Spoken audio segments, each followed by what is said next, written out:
Welcome back to the Green Beans Go channel. It's your host, me. And if you missed my NBA video this morning, you're used to watching just my NFL stuff. Welcome back. And a little update, I'm changing up the script just a bit. I have to do something that works for me, because if it doesn't work for me, it will no longer work for you. So real quick, every day we will have an NBA preview, very similar to our Dinger Digest, our home run video, if you're familiar with that.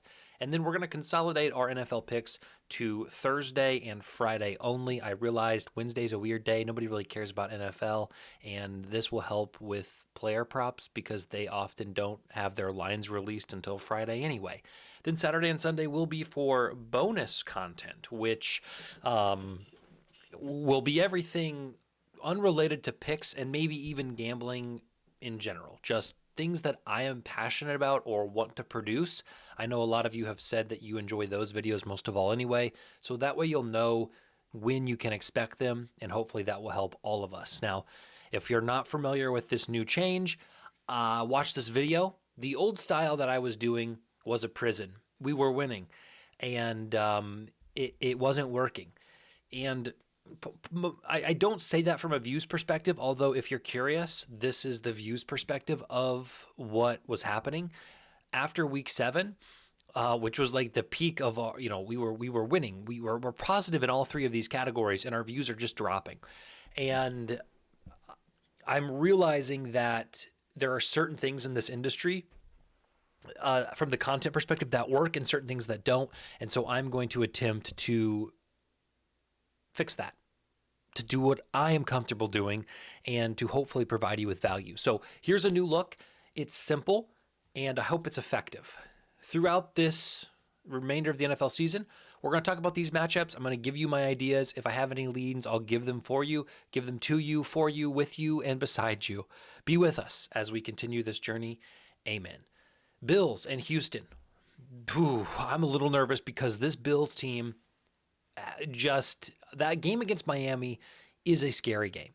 And they go on the road again, short week, and they face a very strong defense. You can see Houston rated green defensively, one of the best defenses in the league. Houston's offense is still going to be without C.J. Stroud, and their keys to this game are running. There's really two matchups in this game that I see. You have Houston's great defense against Buffalo's great offense, and you have Houston's mid offense against Buffalo's mid defense. The keys to the game for Houston are run the ball.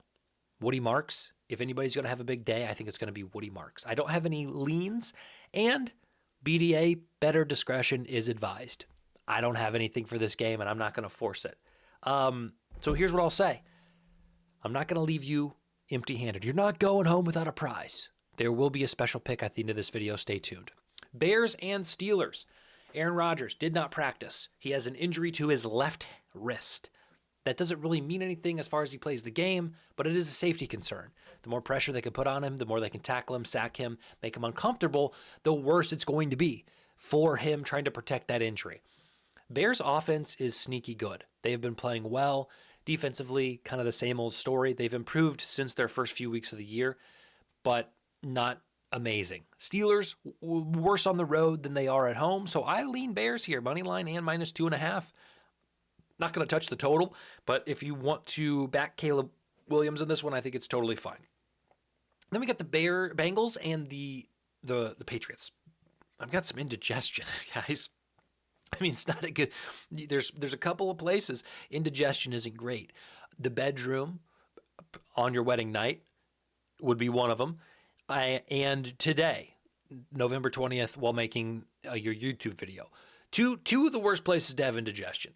I'm gonna take a look at this and say that under 50.5 is the play. I know I have 49 there. Some books are 49. I think Novig was at 50.5 when I finally kind of got around to it. I think the under is the play here. I don't really have any feelings, thoughts, or concerns. I'm uninterested in this one. I've not been impressed. Joe Flacco kind of had one breakout week with the Bengals, and he's just kind of been mediocre since.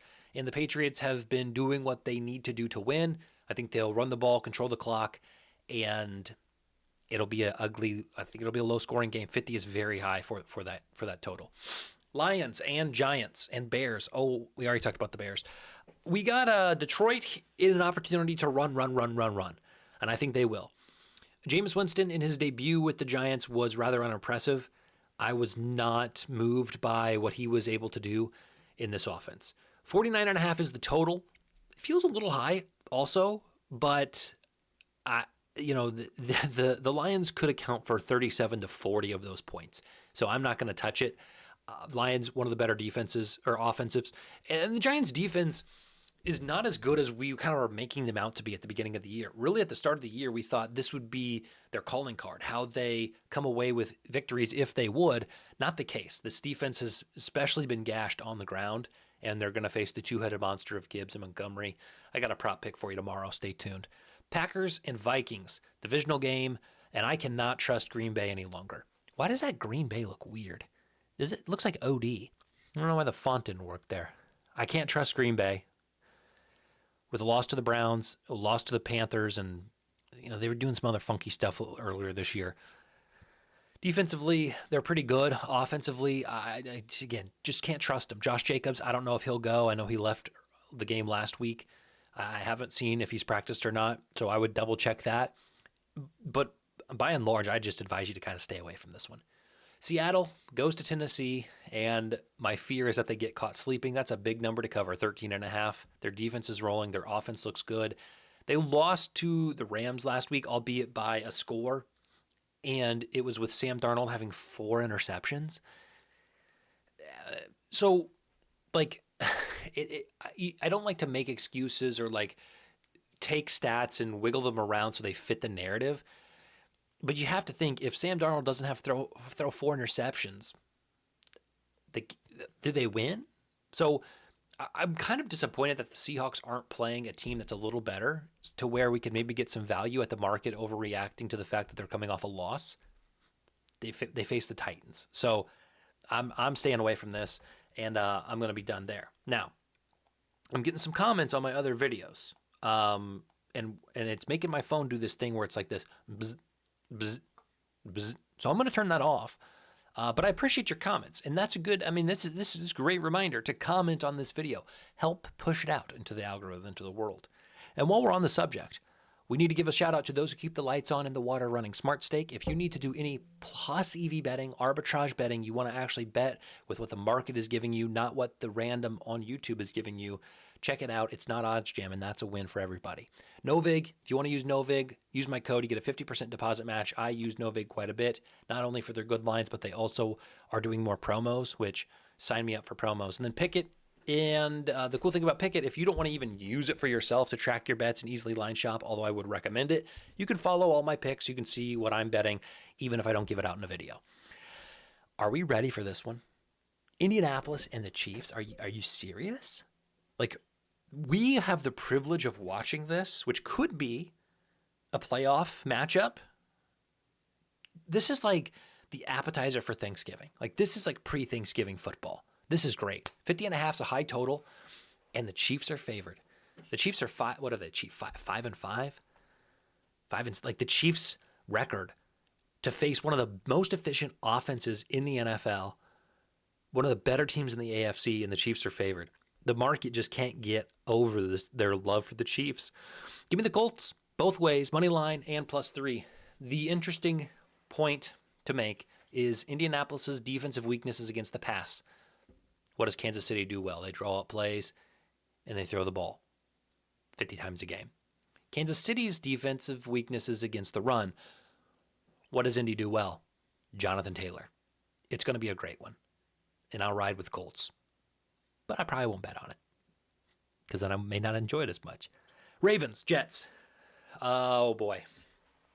The Baltimore offense has picked up a little bit with Lamar back, but not enough that I'm like, oh, that's the MVP. Like, there's MVP Lamar. I don't know if he's just a weapons issue with Rashad Bateman being like his number 2 guy and what that means for a team. Derrick Henry seems to be underutilized. Like, it's just like this offense just is like, ugh. Like, they're not blowing anybody out. They're not putting up points. They got an opportunity to this week. Tyrod Taylor starting for the Jets. Justin Fields, on Thursday night last week, just fine. I don't know. But it's against the Patriots. No, they weren't supposed to win the game. I think benching Justin Fields is the wrong move, but I'm not Woody Marks or Woody Johnson. Woody Marks might score tonight, though. Hey, Little Freudian slip, a little football Freudian slip for you. Maybe take Woody Marks' first TD. Thoughts? Little Freudian first TD slip there. There's a bonus play. Under 44 would be my lean here. None of these offenses look good, and I think their defense will know that it won't take more than probably 20 points to win this game.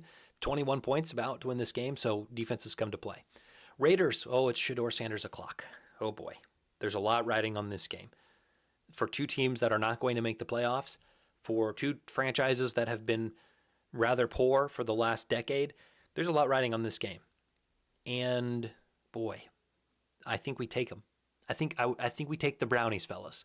I think we trust Shedeur in this big moment. He talks a lot of this, right? He's not coming in humbly. He's not. If you saw his interview this week, he says, I'm the guy. So I'm going to ride with his confidence, okay? Whether you like it or not, I'm riding with the confidence. Give me Browns +3. Give me Browns money line. Boy, we'll see. We'll see.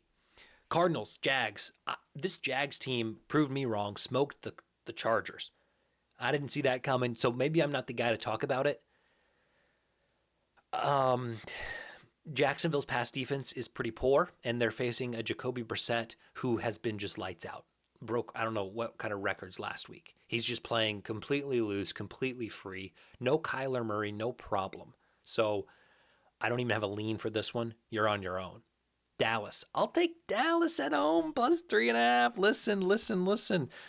I might be, without being a Dallas fan, I might be the most root for Dallas guy there is. I want Dak to succeed. I don't want the Cowboys to succeed. I want Dak to succeed. And he's finding some success with George Pickens, with CeeDee Lamb, Javonte Williams. Give me Dallas at home. Now, the problem is this defense for Dallas has been so pathetic that even the Philadelphia Eagles, who haven't really been rolling offensively, will probably find a way to get it together. Total feels about right. 49.5 feels about right. I think Dallas gets it done in a great divisional game. Another divisional game, somehow New Orleans is the favorite. And I'll tell you how. Michael Penix is out, and that's it. Outside of that, and Atlanta's defensive struggles lately, it's kind of their big, it's kind of how they won games at the start of the year, or stayed in games was their defense, and now it's been pretty bad. I don't have a lean here either. It's an ugly, like this, if you love pain, you might have a problem if you're betting on this one. I'm just going to say that right now. I've done a lot of self-reflecting. I've done a lot of looking in the mirror. I've done a lot of, hey, are you betting for entertainment or are you betting for income? What's the goal here? If you're betting on this, if you're betting on Falcons Saints week 12, come on. You're better than that. Save your money. Don't bet on that game. Okay? Last two games, prime time. This is cinema light. This is diet cinema. Should be a good one. I'm excited about this one. I think the Rams are a little vulnerable. Baker goes back to LA where he was backup kind of before his big break with Tampa. I can see the Rams sleeping a little bit on this one. Seattle exposed them a little bit, and if it weren't for their errors, probably would have won. I think Tampa has what it takes to keep this game close. That's all I'm going to say there. San Francisco, Purdy, is he going to be back? I'm tired of saying, Purdy, is he going to be back? And different. I don't know. Do you figure it out on your own? I probably wouldn't trust the Niners either which way. I like the under here. I think that totals, like if I look at these two games and I see a 1 point difference and you say, let's pretend they're the same. You can take the under with these two teams or the under with these two teams. I'm taking the under with these two teams every single time. It's not even a question. So if we say this line is accurate, I'd say this line is a little too high. So I'm looking at it. It's not good. It's not flawless, and it probably will lose. Why are you tailing me? You stuck around this long. Why are you tailing? Under 48.5. Bet that. And then Carolina +7. I don't know. I feel something good about Carolina. Big win last week. Rico Dowdle has just found a resurgence. So if you like it, bet it. Here's your pick, your special pick. Now, if you want all of my NFL picks, you can check them out on Pickett, and they're there. You can find my profile, see what I'm betting. But tonight, I'll give you this. We're going to go with Terrell Shavers, wide receiver for the Buffalo Bills for our jackpot. He scores the first touchdown or the last touchdown. We split $1 million. Now, here's the problem. This promotion is getting so watered down. It don't matter who you pick. You're getting a max $100 free bet. I'm serious. It's almost frustrating. I'm almost to the point where I don't even want to go contrarian. Like, just take Woody Marks. You know what? Don't bet Terrell Shavers. Bet Woody Marks. We had the first touchdown Freudian slip earlier. If you fast forward in and you have no idea what I'm talking about, rewind it. Watch the first touchdown Freudian slip. It might be just Woody Marks. Woody Marks will probably pay more than Terrell Shavers, and Woody Marks is plus 120 to score tonight. It's like people try to get the big bet by betting guys like Terrell Shavers, and then the chalk scores and the chalk payout is bigger because nobody's taking the chalk. And then here I sit telling you, do as I say, not as I do, guys. Don't tail Terrell Shavers. Worst pick I've ever given out. If you want to join my Patreon, which is like my Discord where I give out other losing picks, $1 a month. It's the cheapest I could make it while keeping the bots out of there. You make it free, people just start jumping in. So $1 a month, you can do that. That's what I got for you. No. Go. Yes. Actually, you know what? This is my thumbnail from earlier. Go watch this too. I'll give you some NBA picks tonight. Run it up. We'll see you tomorrow.